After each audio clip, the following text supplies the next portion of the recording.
আজি 13/8/2024 বৰ্ষৰ প্ৰাতঃ মুৰলী। ওম শান্তি। বাগদাদা মধুবন।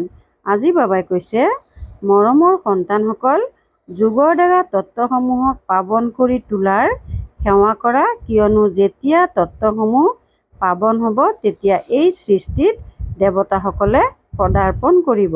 প্ৰশ্ন: তোমালোকৰ নতুন ৰাজনীতিত কোনো ধৰণৰ অশান্তি হ'ব নোৱাৰে কিয়? উত্তৰ: ১ নম্বৰ, কিয়নো তোমালোকে সেই বাদশ্বাহী পিতাৰ দ্বাৰা উত্তৰাধিকাৰত পোৱা। ২ নম্বৰ, বৰদাতা পিতাই তোমালোক সন্তানসকলক এতিয়াই বৰদান অৰ্থাৎ উত্তৰাধিকাৰ দি দিছে, যাৰ বাবে তাত অশান্তি হ'ব নোৱাৰে। তোমালোক পিতাৰ হৈ যোৱাৰ বাবে গোটেই উত্তৰাধিকাৰ লৈ লোৱা। ওম শান্তি। সন্তানসকলেতো জানে যে যাৰ আমি সন্তান তেওঁক সঁচা চাহেব বুলিও কোৱা হয়। সেয়েহে আজিকালি তোমালোক সন্তানসকলকো চাহেবজাদে অৰ্থাৎ প্ৰভুৰ সন্তান বুলিও কয়। সঁচাৰ ওপৰতো এষাৰ বাক্য আছে, সঁচা খোৱা, সঁচা পিন্ধা। যদিও এয়া মনুষ্যই কোৱা কথা, কিন্তু এয়া পিতাই বহি বুজায়। সন্তানসকলে জানে সকলোতকৈ উচ্চতকৈ উচ্চ পিতাই হয়, যাৰ বহুত মহিমা আছে, যাক ৰচয়িতা বুলিও কয়। প্ৰথমতে সন্তানসকলৰ ৰচনা, পিতাৰ সন্তান নহয় জানো? সকলো আত্মা পিতাৰ সৈতে থাকে, সেইখনক পিতাৰ ঘৰ বুলিও কোৱা হয়। মৰমৰ ঘৰ, এয়া কোনো ঘৰ নহয়।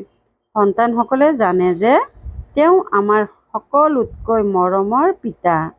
শান্তিধাম হ'ল মৰমৰ ঘৰ। আকৌ সত্যযুগো মৰমৰ ঘৰ হয়, কিয়নো তাত ঘৰত শান্তি থাকে। ইয়াত ঘৰত লৌকিক মা-পিতাৰো অশান্তি, সেইকাৰণে গোটেই জগততেই অশান্তি। তাততো ঘৰতো শান্তি আৰু গোটেই জগততো শান্তি থাকে। সত্যযুগক নতুন সৰু সৃষ্টি বুলি কোৱা হ'ব। এইখন পুৰণি কিমান ডাঙৰ সৃষ্টি। সত্যযুগত সুখ-শান্তি থাকে। কোনো হাই-কাজিয়াৰ কথাই নাই, কিয়নো বেহদৰ পিতাৰ পৰা শান্তিৰ উত্তৰাধিকাৰ প্ৰাপ্ত হৈছে। গুৰু গোসাঁইয়ে আশীৰ্বাদ দিয়ে, পুত্ৰৱান ভৱ, আয়ুষ্মান ভৱ। এয়া কোনো নতুন আশীৰ্বাদ নিদিয়ে। পিতাৰ পৰাতো স্বতঃ উত্তৰাধিকাৰ পোৱা যায়।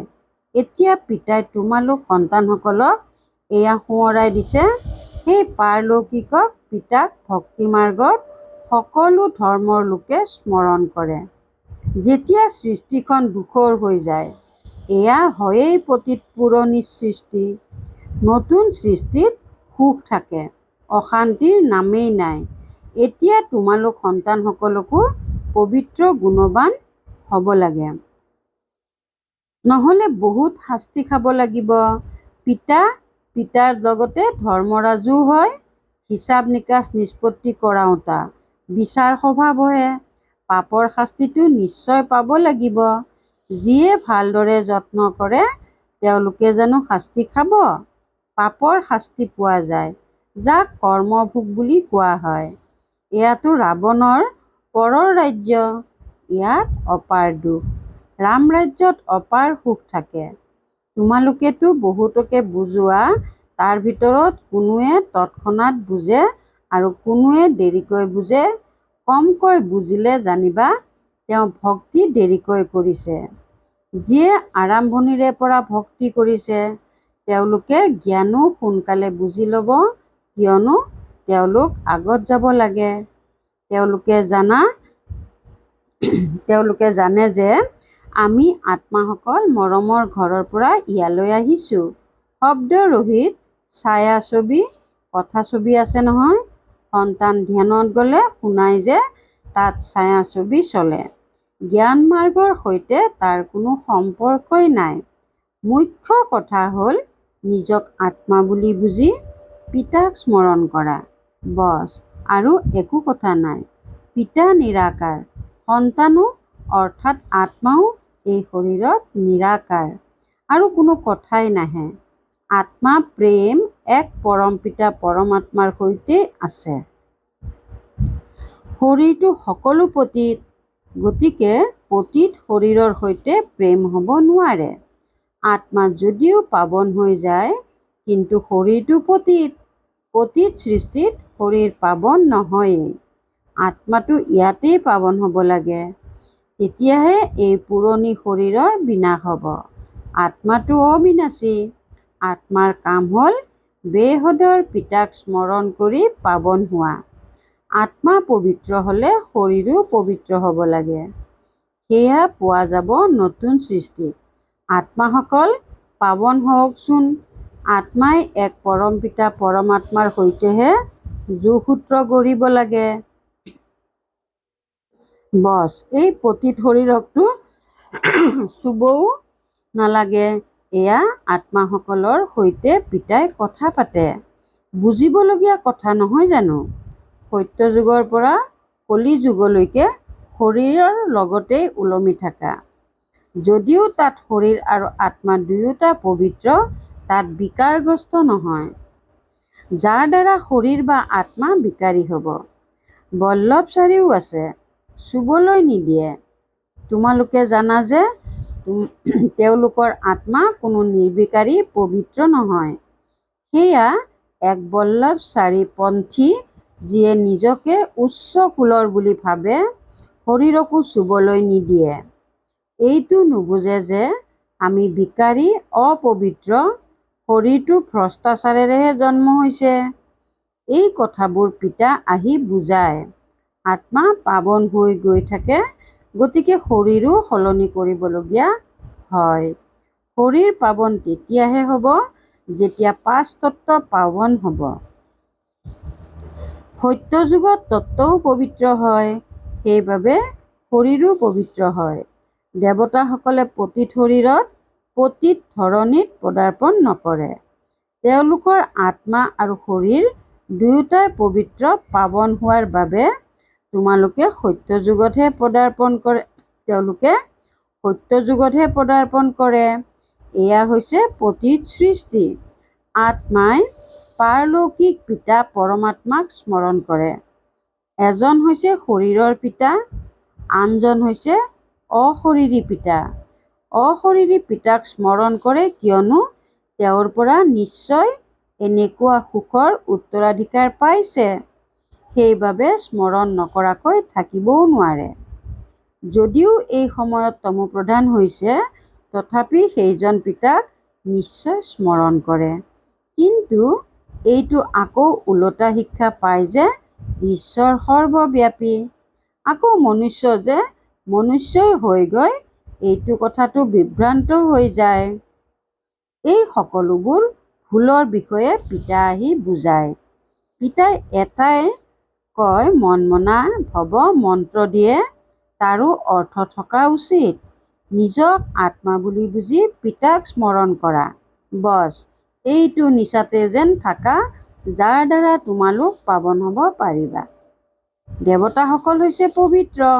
এতিয়া পুনৰ পিতা আহি এনেকুৱা পবিত্ৰ কৰি তোলে, সন্মুখত লক্ষ্য উদ্দেশ্য ৰাখি দিয়ে। যিসকল মূৰ্তি গঢ়োতা থাকে, মনুষ্যৰ চেহেৰা চাই তেওঁলোকে তৎক্ষণাৎ তেনেকুৱা মূৰ্তি গঢ়ি দিয়ে। এনেকুৱা লাগে যেন জীৱন্ত ৰূপতহে সন্মুখত বহি আছে। সেয়াটো জড় মূৰ্তি। ইয়াত পিতাই তোমালোকক কয়, তোমালোক এনেকুৱা চৈতন্য লক্ষ্মীনাৰায়ণ হ'ব লাগে। কেনেকৈ হ'বা? তোমালোক মনুষ্যৰ পৰা দেৱতা, এই পঢ়া আৰু পবিত্ৰতাৰ দ্বাৰা হ'বাগৈ। এইখন হয়েই মনুষ্যৰ পৰা দেৱতা হোৱাৰ স্কুল। তেওঁলোকে যিসকলে মূৰ্তি আদি গঢ়ে, তাক কলা বুলি কোৱা হয়। হুবহু সেই চেহেৰা আদি বনায়। ইয়াত হুবহুৰ কথাই নাই। এয়াটো হৈছে জড় চিত্ৰ। তাততো তোমালোক প্ৰাকৃতিক চৈতন্য হ'বাগৈ। পাঁচ তত্ত্বৰ চৈতন্য শৰীৰ হ'ব। এয়াতো মনুষ্যৰ জড় চিত্ৰ তৈয়াৰ কৰা হৈছে। হুবহুটো হ'ব নোৱাৰে, কিয়নো দেৱতাৰ ফটোটো ল'ব নোৱাৰে। ধ্যানত যদিও সাক্ষাৎকাৰ কৰে, কিন্তু ফটো ল'ব নোৱাৰে। এনেকৈ ক'ব যে মই এনেকুৱা দৰ্শন কৰিছোঁ। চিত্ৰটো নিজে বা অন্য কোনেও তৈয়াৰ কৰিব নোৱাৰে। নিজে তেতিয়াহে এনেকুৱা হ'ব যেতিয়া পিতাৰ পৰা সম্পূৰ্ণ জ্ঞান ল'ব, তেতিয়া হুবহু কল্পপূৰ্বৰ দৰে হ'ব। এয়া কেনেকুৱা প্ৰাকৃতিক বিস্ময়কৰ ড্ৰামা। পিতাই বহি এই প্ৰাকৃতিক কথাবোৰ বুজায়। মনুষ্যৰতো এইবোৰ কথা খেয়ালো নাথাকে। তেওঁলোকৰ অৰ্থাৎ দেৱী দেৱতাৰ আগত গৈ মূৰ দোৱায়। এনেকৈ ভাবে যে এওঁলোকে ৰাজ্য কৰি আছে। কিন্তু কেতিয়া এয়া নাজানে। আকৌ কেতিয়া আহিব বা কি কৰিব একো নাজানে। তোমালোকে জানা সূৰ্যবংশী চন্দ্ৰবংশী যি হৈ গৈছে সেয়া এই জ্ঞানৰ দ্বাৰা পুনৰ হুবহু নিশ্চয় হ'ব। আচৰিত নহয়নে? গতিকে এতিয়া পিতাই বুজায়, এনেকুৱা পুৰুষাৰ্থ কৰিলে তোমালোক দেৱতা হবাগৈ। কৰ্মকাণ্ড সেয়াই চলিব যি সত্যযুগ ত্ৰেতাত চলিছিল। কিমান যে বিস্ময়কৰ জ্ঞান! এয়া বুদ্ধিত তেতিয়াহে থাকিব যেতিয়া অন্তৰ নিকা হ'ব। সকলোৰে বুদ্ধিত এইবোৰ কথা নাথাকে। যত্নৰ প্ৰয়োজন। যত্ন নকৰিলে কোনোবাই ফলপ্ৰাপ্ত কৰিব পাৰে জানো? পিতাইতো পুৰুষাৰ্থ কৰাই থাকে, যদিও ড্ৰামা অনুসৰিয়ে হয়, কিন্তু পুৰুষাৰ্থটো কৰিবলগীয়া হয়। এনেই জানো বহি থাকিব? ড্ৰামাত যদি আছে মোৰ পুৰুষাৰ্থ হৈ যাব, এনেকুৱা জংঘলী খেয়াল কৰা ব্যক্তি বহুত থাকে। আমাৰ ভাগ্যত আছে যদি পুৰুষাৰ্থ নিশ্চয় হ'ব। হেৰৌ, পুৰুষাৰ্থটো তোমালোকে কৰিব লাগে। পুৰুষাৰ্থ আৰু প্ৰালব্ধ আছে। মনুষ্যই সোধে, পুৰুষাৰ্থ উচ্চ নে প্ৰালব্ধ উচ্চ? এতিয়া উচ্চটো প্ৰালব্ধহে হয়। কিন্তু পুৰুষাৰ্থক উচ্চত ৰখা হয়, যাৰ দ্বাৰা প্ৰালব্ধ জমা হয়। প্ৰত্যেক মনুষ্য মাত্ৰেই পুৰুষাৰ্থৰ দ্বাৰাই সকলো পায়। কোনোবা এনেকুৱা পাথৰ বুদ্ধিৰো আছে, যিয়ে ওলোটাকৈ বুজি লয়। বুজা যায় তেওঁৰ ভাগ্যত নাই। ভাঙি পৰে। ইয়াত সন্তানসকলক কিমান পুৰুষাৰ্থ কৰাই ৰাতিয়ে দিনে বুজাই থাকে। নিজৰ চিত্ৰৰ নিশ্চয় শুধৰাব লাগে। নিজৰ চৰিত্ৰও নিশ্চয় নিজে শুধৰাব লাগে। প্ৰথম নম্বৰ চৰিত্ৰ হ'ল পাৱন হোৱা। দেৱতাটো পাৱন হয়েই, পাছত যেতিয়া অৱনমিত হয়, চৰিত্ৰ বেয়া হৈ যায়, তেতিয়া একেবাৰে পতিত হৈ যায়। তোমালোকে এতিয়া জানা যে আমাৰতো অতি উত্তম চৰিত্ৰ আছিল, পাছত একেবাৰে অৱনমিত হৈ গ'ল। সকলোৰে আধাৰ হৈছে পবিত্ৰতা। এই ক্ষেত্ৰত বহুত কঠিনতাৰ সৃষ্টি হয়। মনুষ্যৰ দুচকুৱে অৰ্থাৎ দৃষ্টিয়ে বহুত প্ৰবঞ্চনা কৰে, কিয়নো এয়া হৈছে ৰাৱণৰ ৰাজ্য। তাত চকুৱে প্ৰবঞ্চনা নকৰে। জ্ঞানৰ তৃতীয় নেত্ৰ পোৱা যায়, সেয়েহে ধৰ্মই শক্তি বুলি কোৱা হয়। সৰ্বশক্তিমান পিতাহে আহি এই দেৱী দেৱতা ধৰ্ম প্ৰতিষ্ঠা কৰে। কৰেতো সকলো আত্মায়ে, কিন্তু মনুষ্য ৰূপত কৰিব। সেই পিতা হৈছে জ্ঞানৰ সাগৰ। দেৱতাসকলতকৈ তেওঁৰ মহিমা একেবাৰেই বেলেগ। তেন্তে এনেহেন পিতাক তোমালোকে কিয় স্মৰণ নকৰিবা? তেওঁকেই জ্ঞানৰ সাগৰ বীজৰূপ বুলি কোৱা হয়। তেওঁক সত্য, চৈতন্য, আনন্দ স্বৰূপ বুলি কিয় কোৱা হয়? বৃক্ষৰ বীজ থাকে, সেই বীজো বৃক্ষৰ বিষয়ে জ্ঞাত হয় নহয়? কিন্তু সেয়া হৈছে জড় বীজ। সেই বৃক্ষৰ আত্মা যেন জড়, মনুষ্যৰ মাজতো আকৌ চৈতন্য আত্মা থাকে। চৈতন্য আত্মাক জ্ঞানৰ সাগৰ বুলিও কোৱা হয়। বৃক্ষ সৰুৰ পৰা ডাঙৰ হয়, তেন্তে নিশ্চয় আত্মা আছে, কিন্তু ক'ব কথাও নোৱাৰে। পৰমাত্মাৰ কিমান মহিমা! জ্ঞানৰ সাগৰ। এই মহিমা আত্মাৰ নহয়। পৰমাত্মা মানে পৰমাত্মাৰ ক্ষেত্ৰত গায়ন কৰা হয়। আকৌ তেওঁক ঈশ্বৰ আদি বুলিও কয়। আচল নাম হ'ল পৰম পিতা পৰমাত্মা।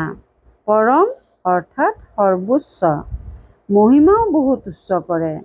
এতিয়া দিনে প্ৰতিদিনে মহিমাও কম হয়, কিয়নো প্ৰথমে বুদ্ধি ফটু আছিল, পাছত ৰজু তমোপ্ৰধান হৈ যায়। এই সকলোবোৰ কথা পিতাই আহি বুজায়। মই প্ৰত্যেক ৫,০০০ বছৰৰ পাছত আহি পুৰণি সৃষ্টিক নতুন কৰি গঢ়ি তোলোঁ। গায়নো আছে নহয় যে সত্য যুগ হৈছে সত্য আৰু তাত যি হয় সেয়াও সত্য। অৰ্থাৎ সিসকলৰ গ্ৰন্থ চাহেবত উল্লেখ আছে, কিছুমান অধ্যায় বৰ ভালকৈ ৰচিছে কিয়নো তেওঁলোক তথাপি ইমান পতিত নহয়। পাছৰ ফালে অহাসকল ইমান পতিত নহয়। ভাৰতবাসীয়ে বহুত শত্ৰুপ্ৰধান আছিল, তেওঁলোকে আকৌ বহুত জন্মৰ অন্তিমত তমোপ্ৰধান হৈছে। অন্য ধৰ্মৰ প্ৰতিষ্ঠাপকসকলৰ কাৰণে এনেকৈ কোৱা নহয়। বাকী ধৰ্মবোৰ হৈছে শত্ৰুপ্ৰধানো নহয়, বেছি তমোপ্ৰধানো নহয়। বহুত সুখো দেখা নাই, বহুত দুখো নেদেখিব। সকলোতকৈ বেছি তমোপ্ৰধান বুদ্ধি কাৰ হৈছে? যিসকল প্ৰথমে দেৱতা আছিল তেওঁলোকৰেই সকলো ধৰ্মতকৈ বেছি অধোগতিত হৈছে। যদিও ভাৰতৰ মহিমা কৰে কিয়নো বহুত পুৰণা হয়। বিচাৰ কৰিলে দেখা যায় এই সময়ত ভাৰতৰ বহুত অধোগতি হৈছে। উত্থান আৰু পতন ভাৰতৰেই হয়, অৰ্থাৎ দেৱী দেৱতাসকলৰ হয়। এয়া বুদ্ধিৰে বুজিব লাগে। আমি বহুত সুখো দেখিছোঁ যেতিয়া তমোপ্ৰধান আছিলোঁ, আকৌ দুখো বহুত দেখিছোঁ কিয়নো তমোপ্ৰধান হৈ গৈছোঁ। মুখ্য হৈছে ৪টা ধৰ্ম, দৈৱী, ইছলাম, বুদ্ধ আৰু খ্ৰীষ্টিয়ান। বাকী ইয়াৰ পৰা বৃদ্ধি হৈ গৈ আছে। এইটো ভাৰতবাসীয়েইতো নাজানেই যে আমি কোন ধৰ্মৰ। ধৰ্মৰ বিষয়ে নজনাৰ বাবে ধৰ্মই এৰি দিয়ে। বাস্তৱত সকলোতকৈ মুখ্য ধৰ্ম হৈছে এইটো, কিন্তু নিজৰ ধৰ্মক পাহৰি গৈছে। যিসকল জ্ঞানী আৰু বিচাৰ বুদ্ধি সম্পন্ন তেওঁলোকে ভাবে যে এওঁলোকৰ নিজৰ ধৰ্মত কোনো বিশ্বাস নাই। নহ'লে ভাৰত কি আছিল? এতিয়া কি হৈ গ'ল? পিতাই বহি বুজায়, সন্তানসকল তোমালোক কি আছিলা? বহি গোটেই ইতিহাস বুজায়, তোমালোক দেৱতা আছিলা। আধা কল্প ৰাজ্য কৰিলা, আকৌ আধা কল্পৰ পাছত ৰাৱণ ৰাজ্যত ধৰ্মভ্ৰষ্ট কৰ্মভ্ৰষ্ট হৈ গ'লা। এতিয়া পুনৰ তোমালোক দৈৱী সম্প্ৰদায়ৰ হৈ আছা। ভগৱান উবাচ, অৰ্থাৎ ভগৱানে কয়, পিতাই কল্পই কল্পই তোমালোক সন্তানসকলকহে বুজনি দি ঈশ্বৰীয় সম্প্ৰদায়ৰ কৰি তোলে। ভাল বাৰু, অতি মৰমৰ কল্পৰ পাছত পুনৰাই মিলিত হোৱা সন্তানসকলৰ প্ৰতি মাতা পিতা বাপ দাদাৰ স্নেহপূৰ্ণ স্মৰণ আৰু সুপ্ৰভাত। আত্মিক পিতাৰ আত্মিক সন্তানসকলক নমস্কাৰ।